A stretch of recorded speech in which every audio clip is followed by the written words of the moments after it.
Welcome to word wash. మనము ఫిలిప్పీలు రాసిన పత్రిక 4వ అధ్యాయం 6వ వచనం మనం ధ్యానించుకుంటే, దేనిని గురించి చింతపడకుడి, కృతజ్ఞతాపూర్వకముగా మీ విన్నపములు దేవునికి తెలియజేయండి. సో మన వ్యక్తిగత జీవితంలో కానీ ఆత్మీయ జీవితంలో కానీ ఏదన్నా చిన్నగా మనం వ్యతిరేకంగా కానీ ఏదన్నా ఆపోజిట్గా ఏదన్నా మనకు వచ్చినా మనం భయపడతాము, కంగారు పడతాము, వరి అవుతాము, చింతపడతాము. సో దేవుడు అంటున్నాడు, దేనిని గూర్చి చింతపడకుడి.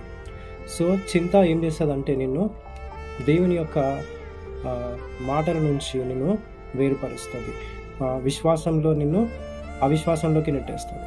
సో చింత ఏం చేస్తుందంటే నిన్ను అవిశ్వాసంలోనికి తీసుకెళ్ళిపోతుంది. సో చింతపడడం ద్వారా నీకు దేవుని దగ్గర నుంచి సమాధానం రాదు, వరి అవ్వడం ద్వారా. సో నువ్వు చేయాల్సింది ఏంటంటే దేవుని ఇచ్చిన వాగ్దానము, ప్రవచనము కానీ ప్రార్థనని పట్టుదలతో ప్రార్థన చేయాలి, ఎడతెగక ప్రార్థన చేయాలి. సో మనము ఈ వాక్యంలో ఏం నేర్చుకోవచ్చు అంటే, కృతజ్ఞతాపూర్వకముగా మీ విన్నపములు దేవునికి తెలియజేయండి. అంటే ప్రార్థన చేసినప్పుడు వ్యర్థమైన మాటలు కాకుండా, లాంగ్ ప్రేయర్స్ కాకుండా, కృతజ్ఞతాపూర్వకంగా, దేవా thank you for your healing power, నీ స్వస్థత నాకు ఇచ్చినందుకు వందనాలు. దేవా నీ యొక్క ఐశ్వర్యం ఇచ్చినందుకు వందనాలు, ఆరోగ్యం ఇచ్చినందుకు వందనాలు, చక్కటి దినం ఇచ్చినందుకు వందనాలు. సో నీ ప్రార్థన ఎప్పుడు కూడా కృతజ్ఞతాపూర్వకంగా మొదలు పెట్టాలి. ఎండింగ్ కూడా కృతజ్ఞతతో మనం దేవునికి ప్రార్థనలో ముగింపు పలకాలి. హల్లెలూయా. సో ఈ మాటలు మిమ్మల్ని దీవించాలని నమ్ముతున్నాను.